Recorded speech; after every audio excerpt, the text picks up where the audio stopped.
Wake that ass up. Early in the morning. The Breakfast Club. Morning, everybody. It's DJ NV, Jess Hilarious, Charlamagne the Guy. We are the Breakfast Club. Let's get in some front page news. All right. Good morning, Morgan. Good morning. Yes, get into it. Just days after the 2-year anniversary of the Supreme Court overturning Roe v. Wade, the conservative majority High Court has voted in favor of women's reproductive rights. The Supreme Court is reportedly going to allow emergency abortions based on a document accidentally posted online. Now, Bloomberg reports it obtained the document relating to a pending Idaho abortion case.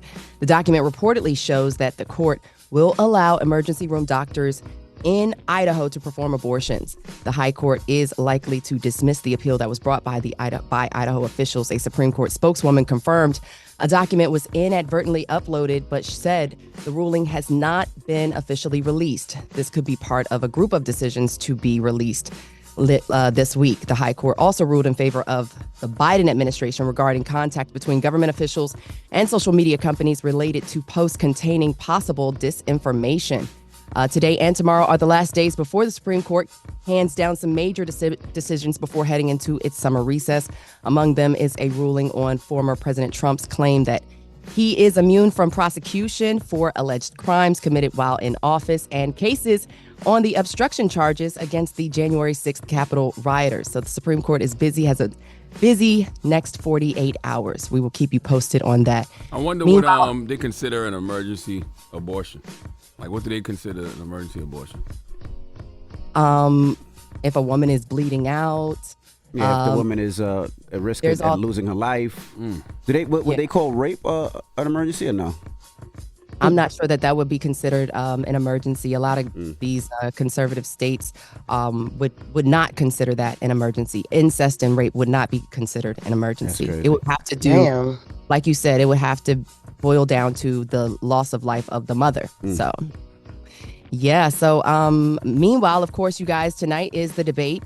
Democrats are pressing President Biden to push for abortion rights. California Congressman Pete Aguilar predicts the right to access in vitro fertilization, IVF, will also come up at the debate. Let's hear more from Congressman Aguilar. Joe Biden will be standing on the debate stage tomorrow defending the right of women to seek an abortion, and Donald Trump must own his devastating Supreme Court justices who have caused this pain. Democrats are fighting to restore reproductive freedom for every American. Republicans are marching towards a national abortion ban. Yeah, so on the other side of the aisle, House Speaker Mike Johnson says Americans will see a sharp contrast between the two candidates. Let's hear more from Speaker Johnson.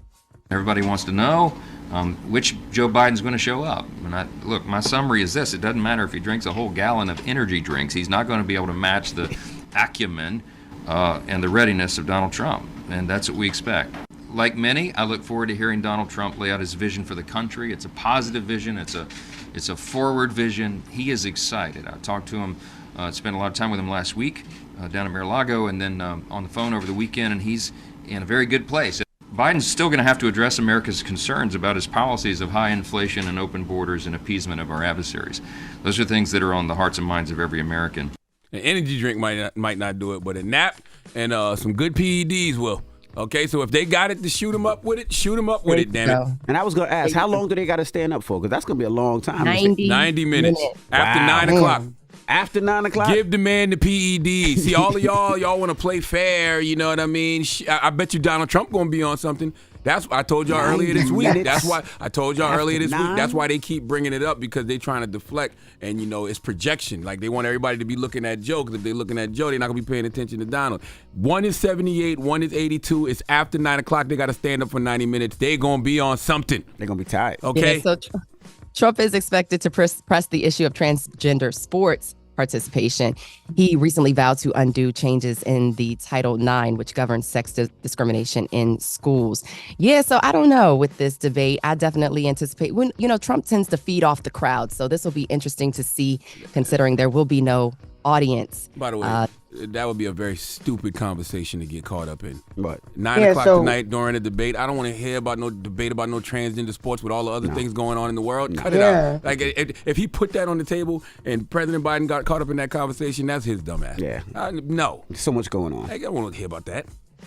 So yes, it goes down tonight, guys. 2024 presidential debate. It's the first one of this election season. Tonight at 9 p.m. Eastern on CNN. The candidates are making their pitch for voters. I'll be watching. Less than 5 months before the election. Wait. All I'm right. watching this like I watched Kendrick pop out in Friends, whatever it was called. Ken and Friends, right? Whatever. I'm watching that from beginning to end. I can't wait. I'm watching the pregame, the postgame. I am all in. You hear me? All right. Well, that is front page news. Now, Morgan, we'll see you next hour. Yes, I got some more for you. All right. Everybody else, get it off your chest. 800-585-1051. If you need to vent, hit us up again. 800-585-1051. You know what I did yesterday? And I'm sure some of you guys had to do this. So I have Uber Eats linked to my house and the station.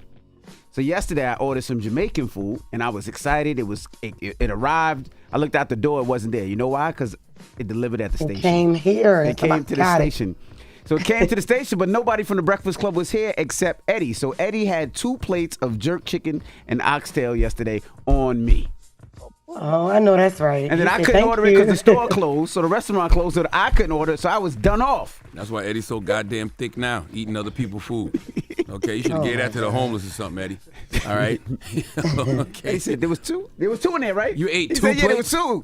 Yes, there was 2 plates. You ate 2 plates? Yes. You ain't even share with nobody up here, Eddie? Nobody was here. God, there ain't no excuse to eat it all. Greedy. 800-585-1051. Get it off your chest. It's the Breakfast Club. Good morning.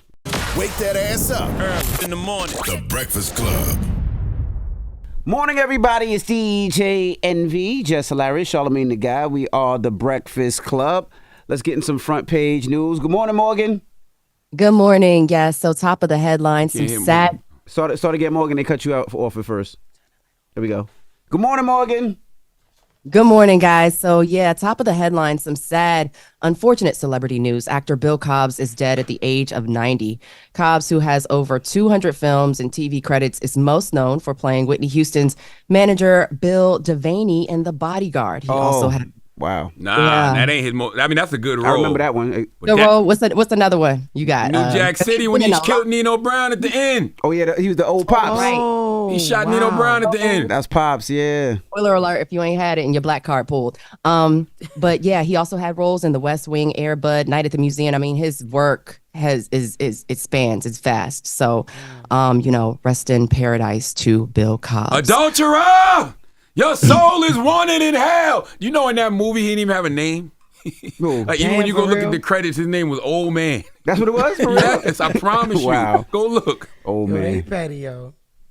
All right, moving on. A brand new group of players had their lifelong hoops dreams fulfilled in the first round of the NBA draft on Wednesday night. Let's hear from NBA Commissioner Adam Silver on who the first pick was, if you missed it. With the first pick in the 2024 NBA Draft, the Atlanta Hawks select Zachary Rizache from Lyon, France. Yeah, I think the 2 first players were actually international players. Yeah, they're both from French. Rizache, I said his name wrong yesterday, Rizache. Rizache with the first overall pick to the Atlanta Hawks, and the Washington Wizards took fellow French forward Alex Sarr, making the first time in NBA history 2 international players were taken in the top 2 picks. Now, the Rockets picked Kentucky guard Reed Shepherd to round out the top 3. UConn teammates Stefan Castle and Donovan Clingan were each selected to the top 7. Castle was drafted 4th by the Spurs before Clingan went 7th to the Trailblazers, 2-time Wooden Award. Zach Edey went 9th to the Grizzlies. Of course, as you know, Bronny James did not go selected in the first round. He is expected to go in the second round, which continues tonight. I'll tell you something. I didn't know none of those Negroes. I know I've been excited to watch NBA drafts before. I was not excited to watch this one in any way, shape, or form. I didn't know any of these people. Me neither. But I was very excited to watch the WNBA draft. I knew mad players in the WNBA draft. So I'm just been wondering, am I gay? You are, but this has been a light draft, though. This has been a light draft for NBA. So, I mean, when the second rounder, which is, of course, Bronny, is probably one of the biggest people are watching. So I know it starts today at 4 p.m. He's by far the biggest name in the draft. He is, but he's going in the second round, which is sad. Maybe. Yeah, maybe. Yeah, maybe. That's a strong maybe. Yeah. But people think he's going to get picked up in the second round. So let's celebrate some of the other athletes. Caitlin Clark, Patrick Mahomes, and Shohei Ohtani, Simone Biles. They're among some of the top nominees for this year's ESPY Awards. So WNBA rookie sensation Clark received 3 nominations: Best Athlete in Women's Sports, Best College Athlete in Women's Sports, and Best Record-Breaking Performance. Mahomes and Ohtani will each be looking for their second win for Best Athlete in Men's Sports. If one of them wins the award, they will join LeBron James, Lance Armstrong, and Tiger Woods as the only multiple-time winners in the category. The ESPYs are hosted by Serena Williams and take place on July 11th in Los Angeles, California. Keep in mind that July 11th is also the sentencing date for former President Donald Trump. So that's going to be a busy day. And taxpaying citizens, listen up. The IRS says some taxpayers are receiving a notice of non-payment, even though they paid their 2023 federal income tax. Don't play with me. I know, right? People get a heart attack because of that. Exactly. Do not play with me, Arce.